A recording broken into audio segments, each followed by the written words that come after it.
ஒரு சில வசனத்தை நான் வாசித்து நான் சில அனுபவத்தை உங்களுக்கு சொல்லி ஜெபிக்க போகிறேன்.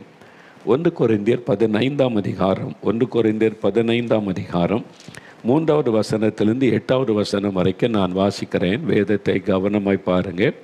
1 கொரிந்தியர் 15ஆம் அதிகாரம் 3லிருந்து 8ஆம் வசனம் வரைக்கும்.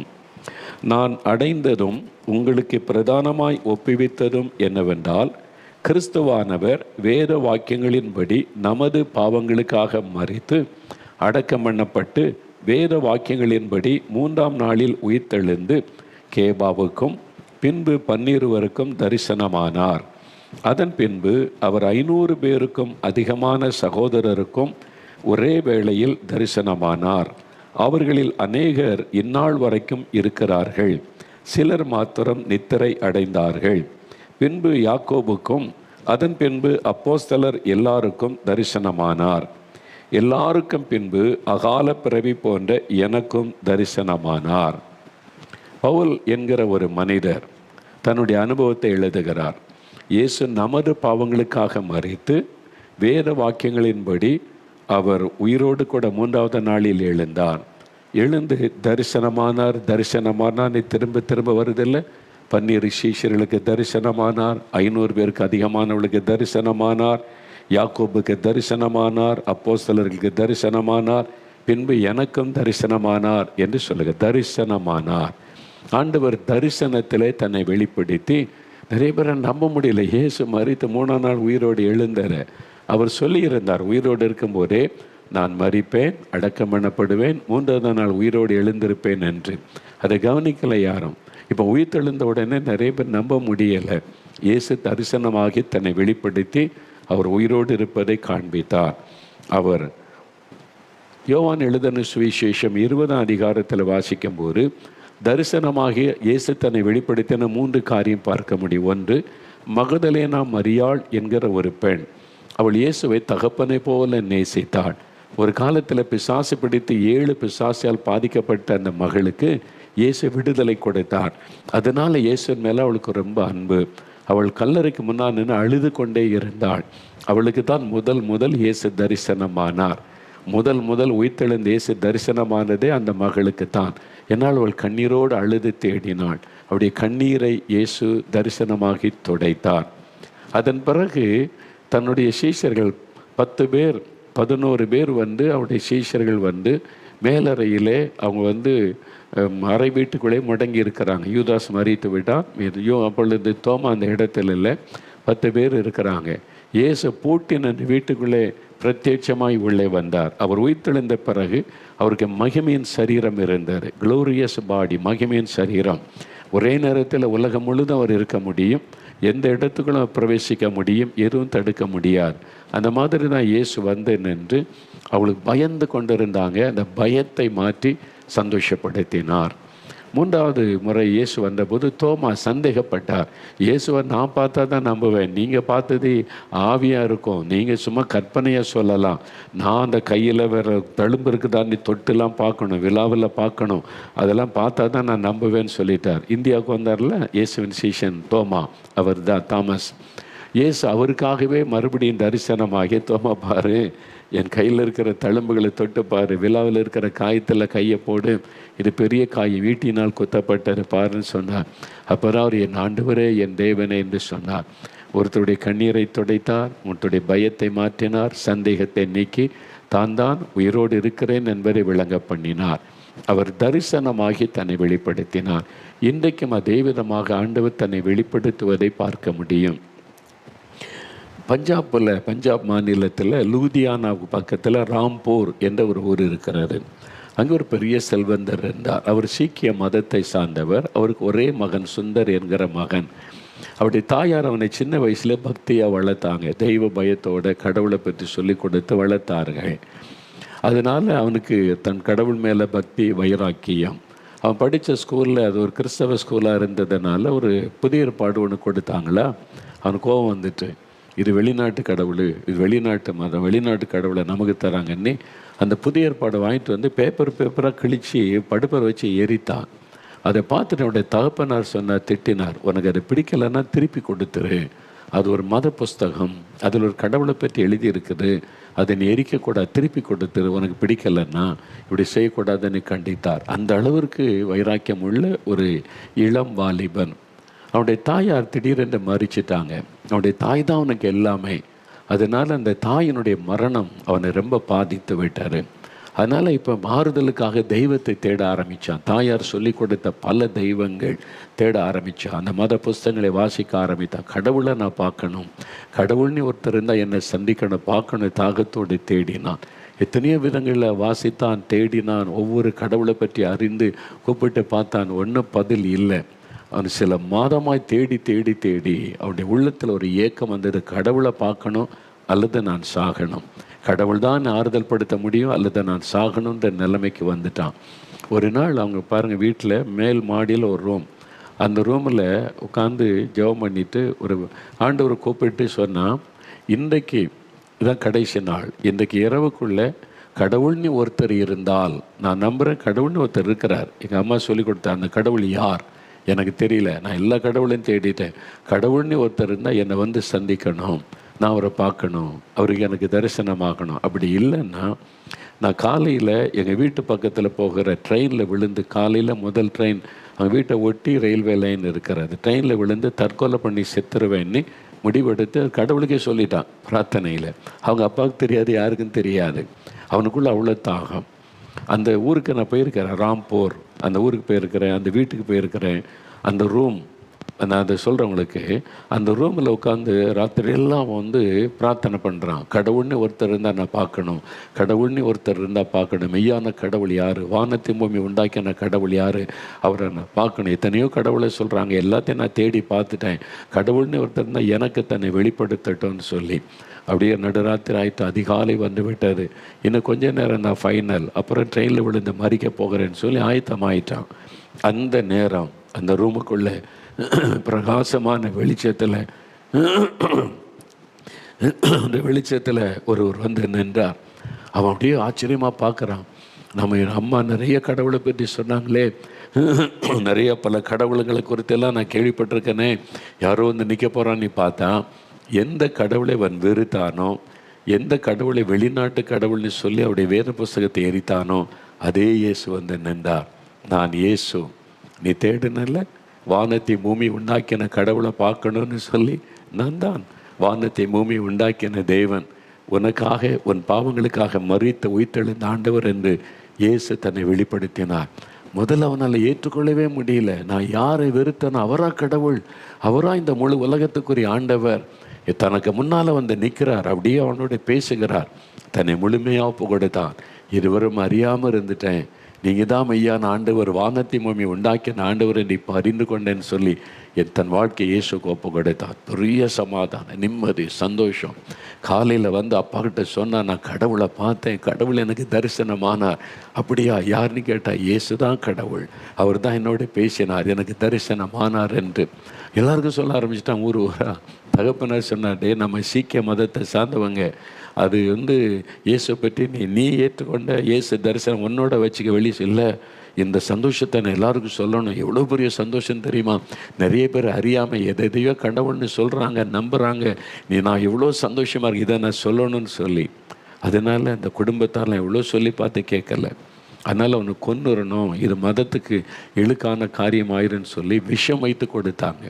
அதிலிருந்து ஆண்டவர் அவரை காப்பாற்றி ஒரு மிஷினரி வீட்டில் வளர்ந்து ஊழியக்காரனாய் மாறி ஆண்டவர் அவரை சந்தித்து, சாது சுந்தர் சிங், இளம் வயதில் இயேசு ஏற்றுக்கொண்டவர் சாது சுந்தர் சிங் எங்கள் பெயரில் அவர் காலில் பாதரட்சி கூட அணியாமல் இந்தியா முழுவதும் இயேசு அறிவித்தார். முக்கியமாக திபெத் தேசத்தில் போய் அங்கே இருக்கிற மக்களுக்கெல்லாம் இயேசுவை சொன்னார், உலகத்தின் பல நாடுகளுக்கு சொன்னார். அந்த மாதிரி ஒரு பரிசுத்தவானாய் வாழ்ந்து அவர் ஓட்டத்தை முடித்தார். இயேசு தனக்கு தரிசனமானது எல்லாருக்கும் சொன்னார். எனக்கு அன்பானவர்களே, நம்பாத ஒருவருக்கு இயேசு தன்னை வெளிப்படுத்தினார். நீங்கள் அவரை நம்பலையா, உங்களுக்கும் வெளிப்படுத்துவார். நீங்கள் மூளை இருந்து கடவுள்னு இருந்தால் அவர் யார்? நான் நிறைய கடவுளை நம்புகிறேன், ஒரே கடவுள் தானே இருக்க முடியும், ஒரே உலகம் ஒரு கடவுள் தானே. அப்போ அந்த ஒரு கடவுள் யார்? அவர் தான் வானத்தின் பூமி உண்டாக்கின கடவுள். அவரை நான் பார்க்கணும், அவரை நான் எனக்கு தெரியணும்னு உண்மையாக தேடி பாருங்கள், கட்டாயம் நீங்கள் பார்ப்பீங்க, அவர் உங்களுக்கு தரிசனமாவார். இயேசு தரிசனமாகி தன்னை வெளிப்படுத்தினார். ஒரு சமயம் நான் நாகர்கோயில் பட்டணத்துக்கு ஊழியத்துக்கு போயிருந்தேன். போயிருந்தபோது அங்கே ஒரு வீட்டுக்கு ஜெபிக்க அழைத்து போனாங்க. அங்கே ஒரு தாயார் இருந்தாங்க. அந்த தாயாரோட ரொம்ப அமைதியாக சாந்தமாக, அவருடைய முகமே ஒரு பிரகாசமாக இருந்தது. அவங்களோடு உட்காந்து பேசினேன், முதல் முறையாக பார்க்குறேன், பேசினேன். அப்போது அவங்க வாழ்க்கையில் நடந்த ஒரு சம்பவத்தை சொன்னாங்க. அவங்களுக்கு திருமணமாகி 3 சின்ன சின்ன பிள்ளைகள். கணவர் ரொம்ப அன்பானவர், அவர் தான் சம்பாதிக்கிற எல்லாமே கவனித்து கொண்டவர். இவங்களுக்கு வீடு பிள்ளைகளை கவனிக்காது மட்டும்தான் தெரியும். நான் திடீரென்று ஒரு நாள் கணவர் மரிச்சிட்டார். ஒரு வியாதி தாக்கினர், ஹார்ட் அட்டாக்னு நினைக்கிறேன். திடீர்னு மரணம். அந்த கணவருடைய மரணம் இவங்களை நிலை கொலைய பண்ணி விட்டது. அதனால் அழுதாங்க, கண்ணீர். இப்போ அவங்க சொந்தக்காரங்க, கொஞ்சம் வயசு, 3 சின்ன சின்ன பிள்ளைங்க, கணவர் இறந்துட்டார். உறவினர்கள் கொஞ்ச நாள் இருந்தாங்க, சில வாரங்கள் சில மாதங்கள் வரைக்கும் கூட இருந்து பார்த்துக்கிட்டாங்க. எவ்வளோ நாள் இருப்பாங்க? அவங்கவுங்களுக்குன்னு குடும்ப வீடு எல்லாம் ஒவ்வொருத்தராக போயிட்டாங்க.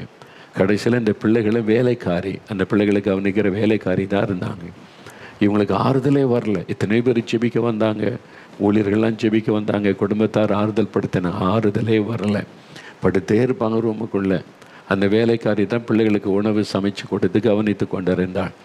கணவர்களை எப்படி வாழ போகிறேன், இந்த பிள்ளைகளை எப்படி வளர்க்க போகிறேன், செத்துடலான்னு தோணுது, மறிச்சிடணும், என்னால் வாழ முடியாதுன்னு. ஆனால் இந்த பிள்ளைகளை வளர்க்கணுமே, இந்த பிள்ளைகளை எப்படி நான் அனாதை விட்டுட்டு போகிறது, அதுக்காக. அதனால் படுத்தே இருந்தாங்க, அழுது கொண்டே இருப்பாங்க, எப்பவும் அழுது கொண்டே இருப்பாங்க, கண்ணீர். ஒரு நாள் அந்த அறைக்குள்ளே அவங்க படுத்து அழுது கொண்டு இருக்கும்போது இயேசு அந்த ரூமுக்குள்ளே வந்தார். பிரத்யட்சமாய், சும்மா தரிசனம் இல்லை, கனவு இல்லை, பிரத்யட்சமாக வந்து நின்ற, மகளே ஏன் அழுகிற, எழும்பு, உன் பிள்ளைகளுக்கு நான் தகப்பனாக இருப்பேன், நான் கவனித்து கொள்ளுவேன், நீ பயப்படாத, நீ என்கிட்ட கேட்குறதெல்லாம் உனக்கு நான் செய்வேன், நான் உனக்கு அந்த பிள்ளைகளுக்கு தகப்பனாக இருந்து உன்னை நடத்துவேன், நீ பயப்படாத, எழும்பு.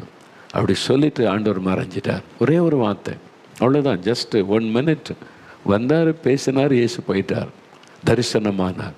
உடனே அப்படி உள்ளத்தண்ட பாரமெல்லாம் போன, துக்கமெல்லாம் போன, கண்ணீரெல்லாம் மாறினது. எழும்பி உட்கார்ந்தாங்க. இயேசு எனக்கு இருக்கிறார், அவரே பேசிட்டார், அவர் பார்த்துக்குவான்னு எழும்பி தன்னுடைய குடும்ப காரியத்தை கவனிக்க ஆரம்பித்தாங்க. சின்ன சின்ன பிள்ளைகள் ஜெபம் பண்ணி ஆண்டவர்கிட்ட கேட்டு செஞ்சாங்களாம். இப்போ வயசான நிலைமையில சொன்னாங்க, ஐயா என் 3 பிள்ளைகளை நல்ல படிப்பு இயேசு படிக்க வைத்தார். ஒரு பிள்ளை குடும்பமாய் அமெரிக்காவில் இருக்கிறாங்க, ஒரு பிள்ளை குடும்பமாய் இங்கிலாந்தில் இருக்கிறாங்க, ஒரு மகள், ஒரு மகன் கல்ஃப் கண்ட்ரீஸில் குடும்பமாக இருக்கிறான். எல்லோரும் நல்ல வேலையில், நல்ல வசதி, ஆண்டவர் ஒரு குறையில்லாமல் வச்சுருக்கிறார். நான் இன்றைக்கும் அதை நினச்சி பார்த்து, என் கணவர் உயிரோடு இருந்திருந்தால் கூட என் பிள்ளைகளுக்கு இப்படி ஒரு வாழ்க்கை அமைச்சு கொடுத்திருக்க முடியுமா? இல்லை, இயேசு உயிர்த்தெழுந்த இயேசு தரிசனமாகி அவருடைய கண்ணீரை துடைத்தார். அன்றைக்கு மகதலேனா மரியாளின் கண்ணீரை மாற்றின இயேசு கண்ணீரை துடைத்தார். இவ்வளோ அற்புதமான ஆண்டவர் பார்த்தீங்களா? இன்றைக்கும் அவர் தரிசனமாகி ஜனங்களை ஆறுதல் படுத்துகிறார், அற்புதம் செய்கிறார். உங்களுக்கு தரிசனமாவார். நீங்கள் கேளுங்க, கூப்பிடுங்க, இயேசுவை முழு இருதயத்தோடு கூப்பிடுங்க. உங்கள் முழு இருதயத்தோடு என்னை தேடினால் உங்களுக்கு நான் காணப்படுவேன் வாக்கு கொடுத்திருக்கிறார். I will reveal my self to you, நான் என்ன உங்களுக்கு வெளிப்படுத்துவேன்னு சொல்லி வாக்கு கொடுத்துருக்கேன். முழு இருதயத்தோட, சும்மா அறகுற மனசோட அதில் போய் இதெல்லாம் இருக்காது. அப்படி நீ நம்பலைன்னா உனக்கு கிடையாது. முழு இருதயத்தோட விசுவாசித்து கூப்பிட்டா ஆண்டவர் தரிசனமாவார். பாருங்க, ஒரு சமயம் பந்தலில் திறப்பின் வாசல் ஜெபம் நடந்தபோது ஒரு தாயும் கல்லூரியில் படிக்கிற மகளும், அந்த தாய் அழைத்து கொண்டு அந்த மகள் தான் மேடைக்கு வந்து நின்றாள். அவங்க கிறிஸ்தவங்க கிடையாது.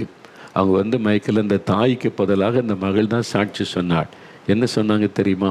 அந்த தாயாருக்கு வயிற்றிலே ஒரு வலி, பல மாதமாக இருந்தது. ஏதோ வலி நிற்பர், பல மருந்து மாத்திரை சாப்பிட்டாங்க, சுகமாகலை. ரொம்ப கஷ்டப்பட்ட பிறகு ஆஸ்பத்திரிக்கு போனால் கேன்சர், அது எல்லா இடமும் பரவிட்டு, நீங்கள் ஆரம்பத்திலே வந்திருக்கணும், நீங்கள் என்னென்னவோ செஞ்சு ட்ரீட்மெண்ட் பண்ணி இவ்வளோ பிந்தி வந்திருக்கேன், ஒன்றும் செய்ய முடியாதுன்ட்டாங்க. வலி ஒரு பக்கம், இனி மரணம்தான், இனி பிழைக்க வழி இல்லைன்னு சொல்லிட்டாங்க. மருத்துவம் இது கிடையாது, முடிஞ்சிட்டு எல்லாமே. அவங்களுக்கு என்ன கவலைனா, என் பிள்ளை மகள், வாலிப மகள், ஐயோ நான் இறந்துட்டா, என் பிள்ளை அனாதை ஆயிருமே. தகப்பனாக இருக்கிறார், கணவர் இருக்கிறார் ஒன்று, ஆனால் வாலி பிள்ளைக்கு தாய் தானே முக்கியம். என் பிள்ளை என்ன செய்யும்? அந்த வேதனை, சரீரத்தின் வேதனை ஒரு பக்கம், மகளை நினைத்த துக்கம் ஒரு பக்கம். அழுதுகிட்டே இருப்பாங்க வீட்டில். பக்கத்து வீட்டில் இருந்த இன்னொரு இந்து சகோதரி தான், எதுக்கு நீ அழுதுகிட்டே இருக்கிற, சுகமாக்க முடியாத வியாதின்னு சொல்லிட்டாங்க தான், ஆனால் இந்த 4 மாவடியில் ஏதோ மாதந்தோறும் ஜெபம் நடக்குது, அங்கே நிறைய பேர் சுகம் பெறாங்கன்னு சொல்கிறாங்க, நான் கேள்விப்படுறேன். நீ இப்படி அழுதுகிட்டு இருக்க, அங்கே போயிட்டு வா, இயேசு உன்னை குணமாக்க கூடும்ல அப்படின்னு சொல்லி. அதுவும் கிறிஸ்தவங்க இல்லை, பக்கத்து வீட்டில் ஒரு இந்து சகோதரி. அது உடனே விசாரித்து அந்த வாலிப மகள், காலேஜில் படிக்கிற மகள் தாயை அழைச்சிட்டு வந்திருக்கிறான் திறப்பின் வாசல் ஜெபத்துக்கு. அங்கே வந்து 30,000 மக்கள் உட்காந்துருக்குறாங்க. பந்தலுக்குள்ளே அந்த ஜெபம் நடந்த சமயம் அவங்களும் கூட்டத்தோடு வந்து உட்கார்ந்து கொண்டாங்க. இங்கே என்ன நடக்குன்னு தெரியாது.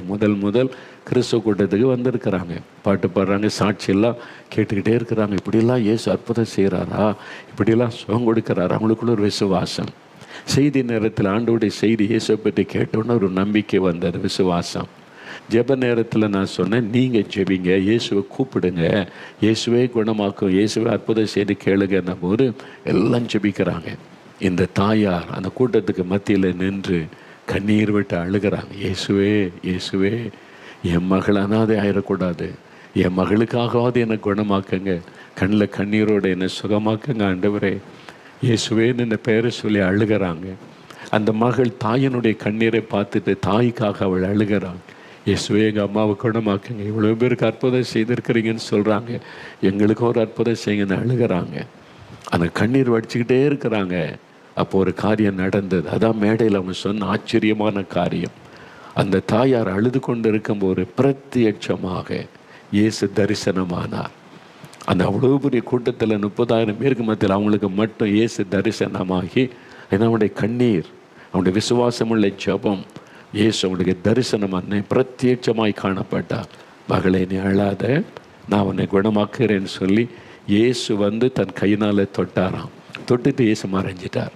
அவளது அடுத்த வினாடி வியாதி மறைந்து விட்டார், கேன்சர் மறைந்து விட்டார். 3-4 மாதம் கழித்து தான் அந்த தாயும் மகளும் மேடையில் வந்து எல்லாருக்கும் மத்தியில் அதை சொன்னாங்க. அப்போ தான் எனக்கே தெரியும், இயேசு தரிசனமாகி சுகம் கொடுத்தார். இன்றைக்கு உங்கள் வீட்டில் உண்மையாக நீங்கள் கூப்பிட்டீங்கன்னா உங்கள் மத்தியில் தரிசனமாகி உங்களுக்கு அற்புதம் செய்வார். முழு இருதயத்தோட இயேசு எனக்கும் ஒரு அற்புதம் வேணும்னு கேட்டிங்கன்னா தரிசனமாகிய ஒரு அற்புதம் செய்கிற ஒரு ஆண்டவர். இன்னொரு ஆச்சரியமான காரியம் என்ன தெரியுமா? வள்ளியூர்னு இருக்குது. திருநெல்வேலியிலேருந்து நாகர்கோவில் போகிற வழியில் வள்ளியூர். பல வருஷத்துக்கு முன்னால் அங்கே ஒரு கூட்டம், இயேசு விடுவிக்கிறார் கூட்டம் நடைபெற்றது, விடுதலை பெற விழா. அங்கே இருக்கிற வியாபாரிகள்லாம் கூட்டம் ஒழுங்கு செய்திருந்தாங்க. அது நடந்து பல வருஷம் ஆயிற்று. ஆனால் இப்போவும் மறக்க முடியாத ஒரு காரியம் என்னென்னா, நிறைய கூட்டம் மக்கள் மைதானத்தில் முதல் நாள் கூட்டம் முடிந்தது. நிறைய பேர் வந்து சாட்சி சொன்னாங்க, இயேசு என்னை தொட்டார், குணமாக்கினார், பாவத்திலிருந்து விடுதலை கொடுத்தால சாட்சி சொன்னாங்க. 2ஆவது நாள் சாட்சி சொன்னாங்க. மொத்தம் 4 நாள் கூட்டம். அப்போ அப்பாதரி பிரதர் இருந்தாங்க, அவங்க ஒரு நாள் பேசுவாங்க. அப்போ 3ஆவது நாள் கூட்டம்.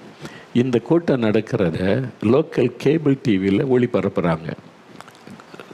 லோக்கலில் கேபிள் டிவி இருக்குல்ல, அந்த கனெக்ட் பண்ணி கேபிள் டிவியை வீட்டில் இருக்கின்றே பார்க்குற மாதிரி. அப்போ ஒரு கிறிஸ்தவர் அல்லாத ஒரு இந்து தாயார் வீட்டில் உட்காந்து டிவியில் எதை பார்க்குறாங்க. முதல் நாள் பார்க்குறாங்க, ஏசு அற்புதம் செய்து சாட்சியெல்லாம் சொல்கிறாங்க, கேட்குறாங்க. இவங்களுக்கு கேன்சர்னால் உடம்பு முழுதும் பல கட்டிகள், சரீரத்தில் இங்கே எல்லாம் கட்டிகள், கேன்சர் கட்டி. டாக்டர் சொல்லிட்டாங்க 1-2 ஆப்ரேஷன் பண்ணலாம், நிறைய இருக்குது, டிஸ்டர்ப் பண்ணால் இன்னும் பிரச்சனை, அப்படியே விட்டுருங்க, இருக்கிற வரைக்கும் இருக்கட்டுன்னு. நடக்க முடியாது, சேரில் தான் உட்காந்துருக்கணும், அவங்களால எளிமையாக நடக்க முடியாது. அப்போ அதை உட்காந்து டிவிக்கு முன்னால் அந்த வீட்டார் போட்டு கொடுத்துட்டாங்க, நீங்கள் ஆறுதல் அடைங்கன்னு சொல்லி. இவங்க பார்க்கும்போது முதல் நாள் 2 நாள் பார்த்தாங்களா, இயேசு அற்புதம் செய்கிறது சாட்சியெல்லாம் சொல்கிறது கேட்ட உடனே இவங்களுக்குள்ள ஒரு ஆசை, ஐயோ நானும் இந்த கூட்டத்துக்கு போயிருந்தேன், எனக்கும் சுகம் கிடைக்குமே, இப்படிலாம் இயேசு அற்புதம் செய்கிறாங்கன்னு சொல்கிறாங்க, மேடையில் வந்து சொல்கிறாங்க, இவ்வளோ பேர் சுகம் பெற்றிருக்காங்களே, இந்த இயேசுக்கிட்ட போனால் எனக்கும் சுகம் கிடைக்குமே, என்னால் நடக்க முடியலையே, போக முடியலையே, இயேசுவே இவங்களுக்கெல்லாம் அற்புதம் செய்கிறீங்களே, எனக்கும் ஒரு அற்புதம் செய்யுங்க இயேசுவே, நான் இப்படி வீட்டில் உட்காந்துருக்கிறேன், நடக்க முடியாமல் இருக்கிற மரண சூழ்நிலையில் இருக்கிற எனக்கும் நீங்கள் வந்து அற்புதம் செய்யக்கூடாதா அப்படின்னு இயேசுவை கூப்பிட்டாங்க. அந்த பெயரை சொல்லி அழுது கூப்பிட்டாங்க. என்ன நடந்து தெரியுமா? இயேசு அந்த வீட்டுக்குள்ளே பிரத்யட்சமாய் வந்தார். டிவியில் பார்த்துக்கிட்டு இருக்கிறாங்க, சேரில் உட்காந்து இயேசு வந்து நிற்கிறார். மகளே, கூப்பிட்டல்ல, கண்ணீரோட விசுவாசத்தோடு கூப்பிட்டல, நான் வந்திருக்கிறேன், இயேசு நான் தான், உனக்கு என்ன செய்யணும்? எனக்கு கேன்சர் வியாதி ஆண்டவரே, இங்கே கட்டியிருக்குது, என்னால் எளிமை நடக்க முடியாது, நான் சுகமாக்குறேன், நீ என்னை விசுவாசித்து கண்ணீரோடு கூப்பிட்டல, நான் விசுவாசிக்கிறேன், நீ இந்த பக்கம் நீ ஆண்டவர் தலையில் கழிச்சு தொட்டார், அப்படியே கட்டி மறைந்து விட்டார். அவங்க சொல்கிறாங்க, இது வந்து அந்த அவங்களே மேடையில் வந்து சொன்னது கடைசி நாள் கூட்டத்தில். இந்த தாயார் அவங்க சொன்னாங்களா, இயேசுவை இங்கேயே 2 கட்டி இருக்குது, இரு மகளே நான் அந்த பக்கம் வரேன்னு சொல்லி இயேசு அப்படியே வந்து தொட்டு அவங்க அப்படியே அந்த மேடையில் சொன்னாங்க. ஒரு சிறு பிள்ளை மாதிரி சந்தோஷமாய் அந்த கட்டியை ஆண்டவர் மறைய பண்ணி, கேன்சரை மறைய பண்ணி சுகமாக்கி அவ்வளோ சந்தோஷமாக வந்து சொன்னாங்க. பிரத்யட்சமாக இயேசு தரிசனமாகி சுகம் கொடுத்தான். யாரும் சொல்லி கேள்விப்படலை, அவங்க ஸ்டேஜில் வந்து சொன்னாங்க எல்லாருக்கும் மத்தியில். கடைசி நாள் ஆச்சரியமான ஒரு காரியம். இந்த அற்புதத்துக்கு எனக்கு எந்த சம்பந்தமும் கிடையாது. நான் இயேசு பற்றி பிரசங்கம் பண்ணுறேன், அவரை நோக்கி ஜெபிக்கிற, அவ்வளோதான். இயேசு தரிசனமாகி அற்புதம் செய்கிற ஆண்டவர். இன்றைக்கும் அவர் அன்றைக்கு தரிசனமாகி தன்னை அநேகருக்கு வெளிப்படுத்தினார், அற்புதங்களை செய்தார். அதே இயேசு இன்றைக்கு உங்கள் பக்கத்தில் வந்து நிற்கிறார். நீங்கள் மாம்ச கண்களால் பார்க்க முடியாவிட்டால் இயேசு இப்போ உங்கள் வீட்டில் நிற்கிறார். இருக்கிற இடத்துல உண்மையாக நீங்கள் அழுது கூப்பிட்டு தாகத்தோடு தேடினா அவருக்கு சித்தமானால் உங்களுக்கு வெளிப்படுத்துவார்.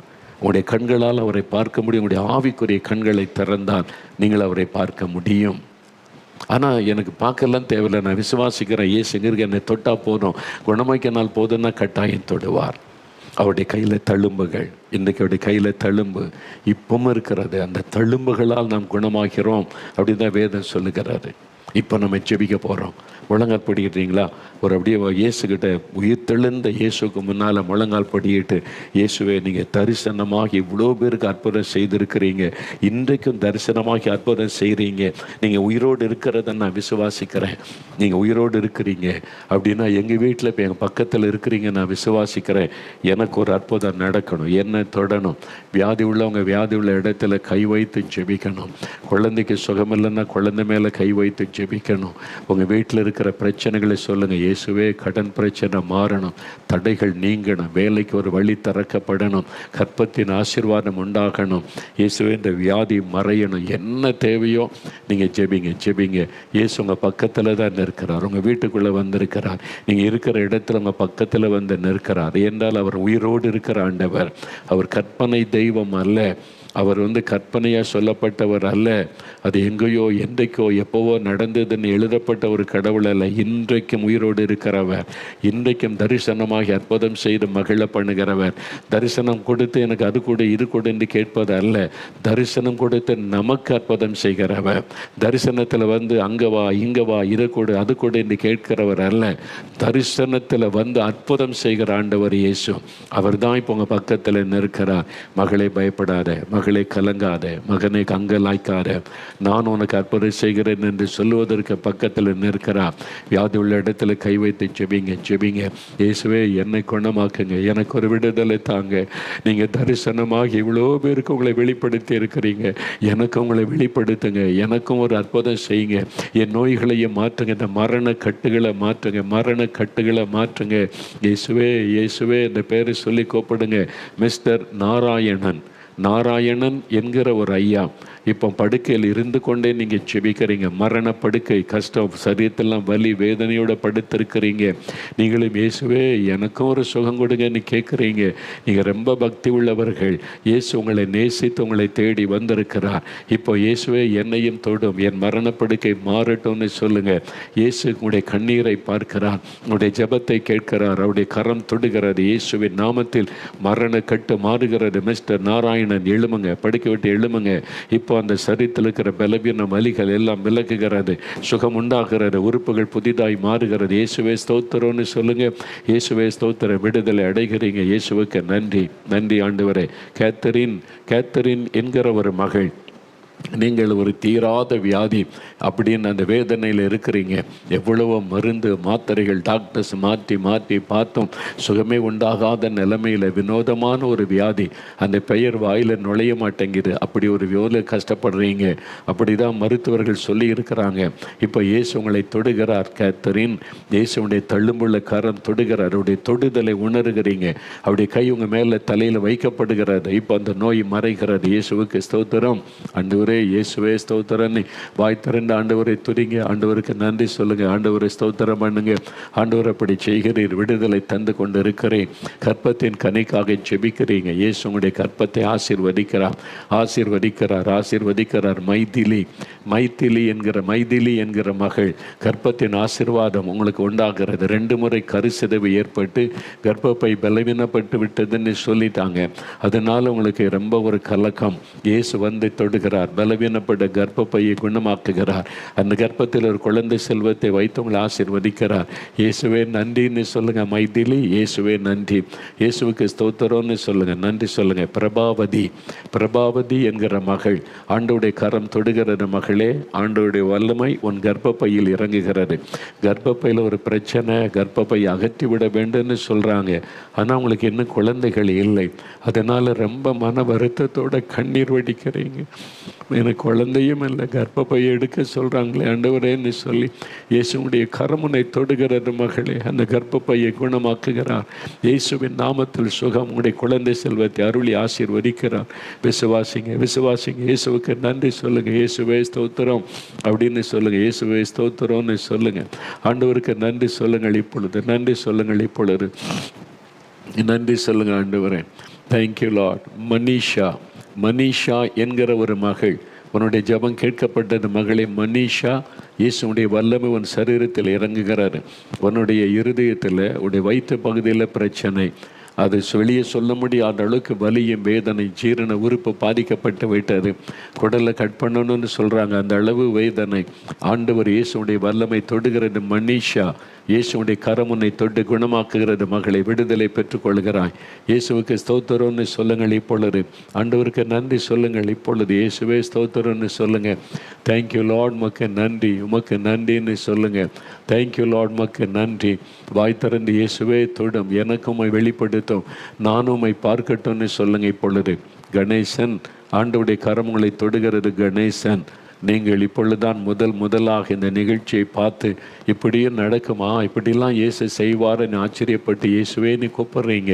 இயேசு உங்களுடைய ஜெபத்தை கேட்டார். கணேசன், ஆண்டவருடைய கரம் உங்களை தொடுகிறது. உங்கள் பாக்கெட்டில் மாத்திரை வச்சுருக்கிறீங்க. மாத்திரை இல்லாமல் எங்கும் போக முடியாது. எந்த நேரத்தில் உங்களுக்கு அந்த பாதிப்பு வரலாம். அதனால் அந்த மாத்திரை வைத்துக்கொள்ளுங்கள்னு டாக்டர் சொல்லி, சாகும் வரைக்கும் மாத்திரையில் தான் வாழணுமா, மரண பயத்தோடு வாழணுமான்னு எப்பொழுது ஒரு மரண பயம். இன்றைக்கி இயேசு குணமாக்கிட்டார். இனி அந்த மாத்திரை தேவையில்லை, தூக்கி எறிந்து போடுங்க.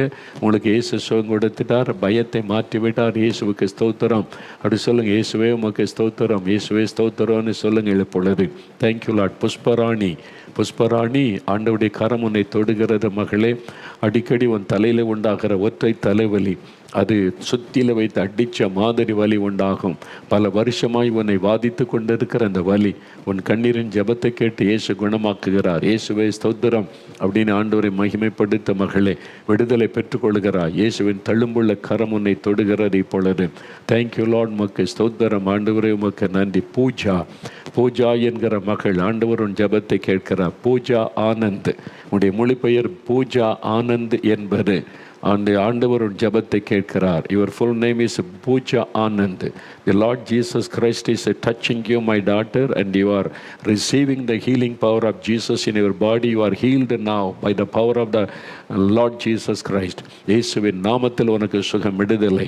இயேசு அநேகரை தொட்டு இன்றைக்கு அற்புதமான சுகத்தை தந்து கொண்டு இருக்கிறதை நான் பார்க்கிறேன். இன்னும் பலருக்கு தன்னை வெளிப்படுத்தி கொண்டிருக்கிறார். சிலர் அவரை தரிசிக்கிறீங்க, சிலர் அவருடைய தொடுதலை உணர்றீங்க. இப்போ இயேசு வீட்டுக்குள்ளே வந்ததுனால அசுத்த ஆவிகள் வெளியேறுகிறாரு. அசுத்தாவி சிலர் அலறி கீழே விழுறாங்க. வீட்டில் பயப்படாதாங்க. அந்த ஆவி போன உடனே எழும்பிடுவாங்க. அது ஒரு பொல்லாத பலவீனப்படுத்துகிற ஆவி, பயத்தின் ஆவி. உங்களுக்கு விடுதலை இப்பொழுது சுகத்தை பெற்றுக்கொள்ள கல்பனா உன்னை வாதித்து கொண்டு இந்த பொல்லாத ஆவி விலகுகிறது. மரண கட்டுகளை கொண்டு வந்த பொல்லாத ஆவி இயேசுவின் நாமத்தில் விலகுகிறது. கல்பனா, விடுதலை நீ பெற்றுக்கொள்கிறாய். வாய் திறந்து இயேசுவை ஸ்தோத்திரம் என்ற ஆண்டவரை மகிமைப்படுத்த ஆண்டவருடைய கரம் தொட்டதுக்காய் நன்றி. சுந்தரி சுந்தரி, ஆண்டவருடைய கரம் உங்களை தொடுகிறது. சுந்தரி, இயேசுடைய வல்லமை உங்களுடைய கால்களுக்குள், முழங்காலுக்குள் இறங்குகிறாரு. ஐயோ, முழங்காலை மடக்க முடியல, நடக்க முடியல, உட்கார்ந்து எழும்ப முடியல, அந்த எலும்புகளுக்குள்ள வல்லமை இயேசுவின் நாமத்தில் இறங்குகிறாரு. அந்த முழங்கால் புதிதாய் மாறுகிறாரு. இயேசுவுக்கு ஸ்தோத்திரம், மகிமைப்படுத்துங்கள். ஆண்டவருடைய கரம் கொடுத்த விடுதலைக்காக இயேசுவே உமக்கு ஸ்தோத்திரம், இயேசுவே உமக்கு நன்றி, உமக்கு நன்றி, ஆண்டவரே உமக்கு நன்றி. அப்படி எல்லாம் வலது கரம் உயர்த்துங்க. இயேசுவே, நீர் உயிரோடு இருக்கிற ஆண்டவர், மரித்த உயிரோடு இருக்கிற ஆண்டவர், எங்களோடு இரும், என்னோடு இரும், எங்கள் வீட்டில் இரும், எங்களுக்குள்ளே தங்கிடும், எங்களை விட்டு நீங்கள் போகக்கூடாது, விலகக்கூடாது, எப்பவுமே எங்கள் கூட இருக்கணும். இயேசுவே ஸ்தோத்திரம். அப்படி சொல்லுங்கள். இயேசுவே ஸ்தோத்திரம். தகப்பனே, நீங்கள் அநேகரை தொட்டு விடுதலை கொடுத்த மகளை பண்ணிட்டீங்க. நன்றி நன்றி நன்றி. உங்களை அநேகருக்கு இன்றைக்கி வெளிப்படுத்தி இருக்கிறீங்க. நன்றி. அவங்க எல்லாம் உடைய சாட்சிகளாய் நின்று உம்மை மகிமைப்படுத்தட்டும். ஆசீர்வதியும். எல்லா மகிமை இயேசு ராஜாவிற்கு மாத்திரம். மரித்த உயிரோடு இருக்கிற இயேசுவுக்கே ஸ்தோத்திரம் ஸ்தோத்திரம். தகப்பனே, நான் அப்பிரயோஜனமான ஊழியக்காரன், கடமை மாத்திரம்தான் நான் செய்திருக்கிறேன். எல்லா மகிமையும் இயேசு ராஜாவிற்கு நான் செலுத்துகிறேன். இயேசு கிறிஸ்துவின் நாமத்தில் ஜெபிக்கிறோம் பிதாவே. ஆமேன் ஆமேன். என் ஆத்துமாவே கர்த்தரை சோஸ்தரி, என் முழு உள்ளமே அவருடைய பரிசுத்தமுள்ள நாமத்தை சோஸ்தரி. என் ஆத்துமாவே கர்த்தரை சோஸ்தரி, அவர் செய்த சகல உபகாரங்களை மறவாதே. ஆமேன் ஆமேன்.